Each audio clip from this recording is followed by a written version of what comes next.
A few days after the big celebration at UA marking the end of the tournament, life on campus was back to normal. The students of Class 1A had settled back into their routine. But an important announcement was about to change everything.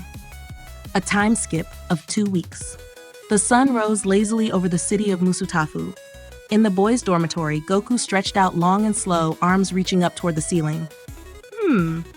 It's weird, I haven't trained for 2 days. I'm starting to get rusty, he muttered, still in his pajamas. Izuku, already dressed in his uniform, entered the room. Goku, did you hear about today? Huh? What's happening today? Isn't it just another day without fighting? We all have to choose a pro hero to train under for our internship. This is important for our future. Goku raised an eyebrow. Oh. So we're going to fight alongside pros. That's awesome. Goku, that's not exactly what he said. As they walked down to the classroom together, Goku kept asking questions, curious. So, who are you going with? Me. I've been scouted by several agencies, but I'll probably pick Gran Torino. All Might told me about him. And you? I don't know yet. I want a hero who can really fight hard. In class, Aizawa explained the internship process and handed out offers the students had received. To everyone's surprise, Goku had received several proposals, including one from a high-level pro hero, Ryuko Tatsuma, also known as Ryukyu. Wow, isn't that Ryukyu? She can turn into a dragon. She's really strong, Uraraka whispered, impressed. Awesome, she looks powerful. That's the one for me. Goku exclaimed with a big smile. A few days later, Goku left the dorm with a bag on his back, ready to start his internship. Meanwhile, in the shadows, in a dark alley of Hosu City, a masked man sharpened a long knife. His red eyes glowed in the darkness. The train had just stopped at Kamino Station. Goku stepped off with his bag slung over his shoulder, a wide smile on his face, his eyes shining with excitement. Whoa, is this where the pros work? So cool. He looked up at the modern building housing Ryukyu's agency. In front of the entrance, a woman waited, arms crossed, standing tall. Her blonde hair danced in the wind. You're Goku, right?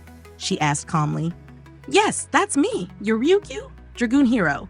Nice to meet you. I heard you're special. I hope you're ready to learn, not just fight. Goku nodded seriously. Promise, I want to get stronger. That's why I'm here. She turned on her heel. Good. Follow me. And keep your energy under control. Here, every action has consequences. The inside of the agency was busy. Ryukyu's assistants moved about, patrol reports flickered on screens, and several hero interns were already in uniform. Goku, wide-eyed, took it all in like a child discovering a new world. This is incredible. Ryukyu stopped in front of a training room.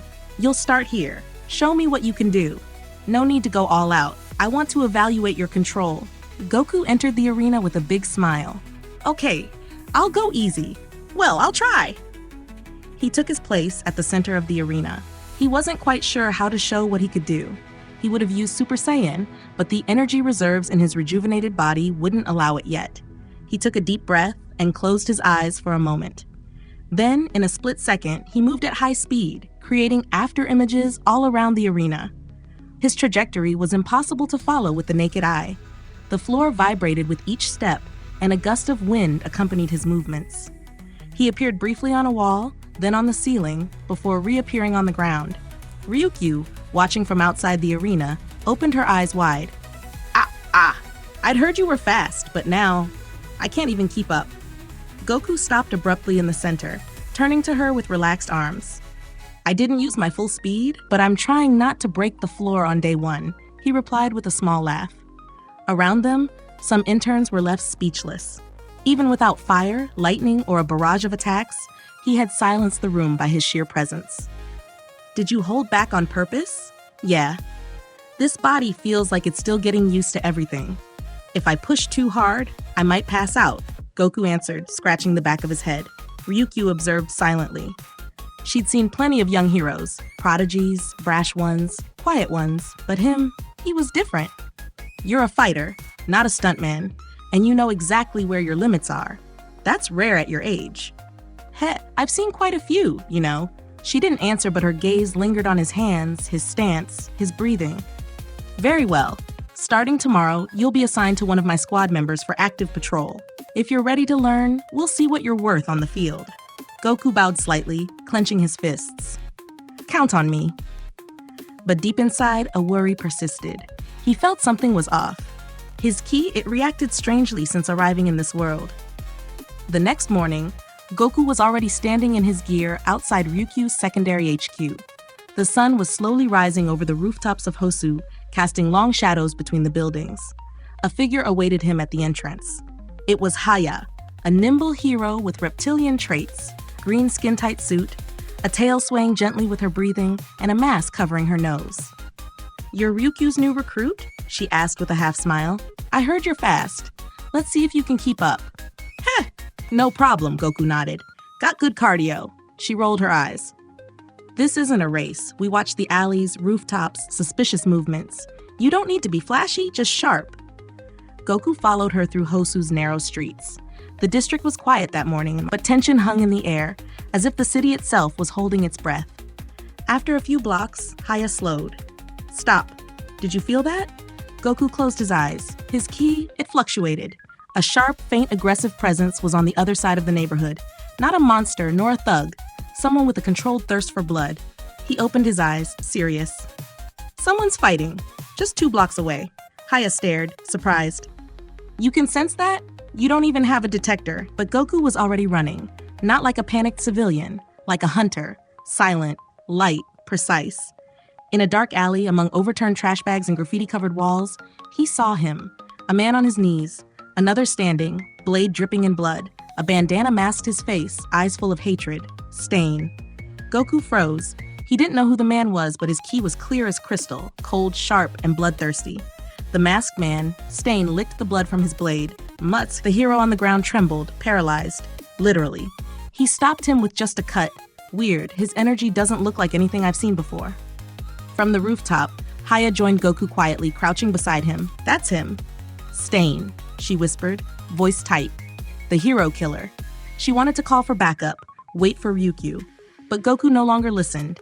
He felt that pulse in his chest, that visceral need to act. The criminal slowly lifted his head, as if sensing Goku too. "You want to step in, stranger?" Stain said. "You don't have the look of a true hero, but you're not corrupt. You're pure." He smiled. Interesting. With a leap, he threw a kunai at Goku. The Saiyan just tilted his head, dodging the weapon with natural fluidity. "Look, I don't really know the laws here, but you've got weird energy, and you hurt someone. So yeah, I'm stopping you." Haya's eyes went wide. "Are you crazy? He kills pros, and you don't even have a license." But Goku was already descending into the alley, arms loose, a calm smile on his face. "Not the first time I've fought a lunatic." Stain got into fighting stance. "Show me what you're worth, stranger. Show me if you deserve the name hero." The clash was about to begin. An invisible gust hit Stain's chest. He stumbled back 3 steps, feet sliding on the ground. "What? That wasn't my strongest, but I warned you," Goku said with a half smile. Stain charged again, slashing with rapid, precise blade strikes. Goku retreated, parried, dodged, never countering. From the rooftop, Haya watched, stunned. He fights like a pro. No, like a veteran. But he's just a high schooler? Suddenly, Stain faked a slash, then jumped, throwing 3 kunai at Goku. One grazed Goku's cheek, a tiny cut. Goku touched his cheek. A strange tingling seized him, muscles seeming to tense. Stain landed facing him, blade in hand, licking the blood on his kunai. "It's over. Your body will give in." Nothing happened. Stain squinted. "What?" Goku frowned, moving his fingers, then his arms. He felt a slight resistance, but no paralysis. "Your power works with blood, huh? Bad luck." He grinned wide. "I'm not human." Stain stepped back, destabilized for the first time. "Not human?" At that moment, Ryukyu landed heavily in the alley, half-dragon form, her aura commanding the space. "Goku, what are you doing here?" "He's with me," Haya shouted. Ryukyu turned to Stain, eyes glowing. "You will pay for what you've done to others." Goku raised his hand. "I got this, Ryuko-san," she growled. "This isn't a joke, Goku. He kills pros." A heavy silence fell. Stain calmed, analyzing. He studied Goku with cold focus. "This kid, he's off the charts. He fits no mold, maybe a true warrior. But the situation was tricky. Ryukyu was here, and she wasn't the passive type." Haya, worried, rushed to Goku's side. Stain took a step back. "Not yet," he murmured. In a flash of shadow, he threw a smoke grenade on the ground. Black clouds spread in the alley. "He's running!" Ryukyu shouted, but she hesitated, seeing Haya kneeling beside Goku, alarmed by the thin cut on his cheek. "Goku, You okay? He used his altar, right? Goku ran a finger over the coagulated blood. I think it barely did anything. Just a tingle. Ryukyu, already moving to intercept Stain, froze at those words. You're not affected? How come? But Stain took the moment. Slipping into shadows by help, he climbed a wall, grabbed a gutter, and disappeared across the rooftops. Ch-ch! Ryukyu roared in frustration, but didn't dare follow. Her priority was Goku. She returned to him. You're a student, Goku. You weren't even supposed to be here. You could have died. Goku stood up, rubbing the back of his head, a little embarrassed. Sorry, I just wanted to help. I can't stand still when someone like that's around. Ryukyu exchanged a worried glance with Haya. They returned to base, and Goku got scolded during the whole trip. Not only did you disobey, but you put your life at risk playing hero? You're not ready. You don't even know all the rules. And Stain, he's not an opponent for you. Sitting in the back of the vehicle, Goku stared at his knees, nodding at each remark, but not really answering. Even he felt like he crossed a line. Next to him, Haya stayed quiet. Her eyes were blank, but inside, she replayed the scene. The metallic clang of blades, Stain's speed, the blood on Goku's cheek, and that moment when time seemed to freeze. She saw Stain licking that blood. She waited for Goku to collapse, but nothing. He kept moving, attacking, defending. Why?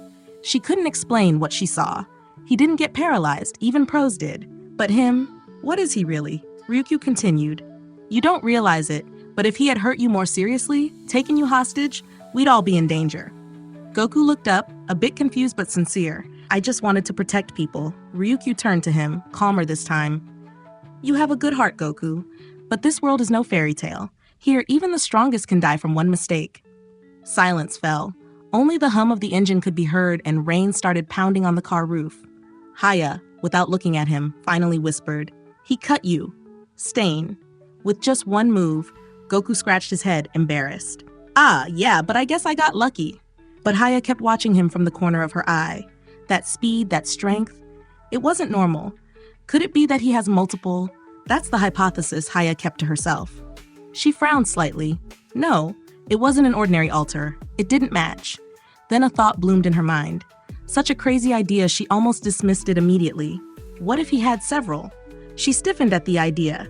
It was theoretically impossible. Even the most advanced theories in expert circles only spoke of awakening one altar per person. But Goku, he fit no mold. He fought like there was another entity inside him. Yet, she saw nothing visible. No aura, no clear transformation, just instinctive power. She kept the hypothesis to herself, not ready to share it, especially not with Ryukyu, who might send a full analysis request to the commission. No, not yet. She just watched Goku quietly. Her gaze was no longer just intrigued. It had become vigilant. I'm going to stop here, folks. Don't hesitate to tell me what I can do to make the storytelling better or ideas to add. I'd be happy to include them, and it might save me some time. Hope you enjoyed Part 3.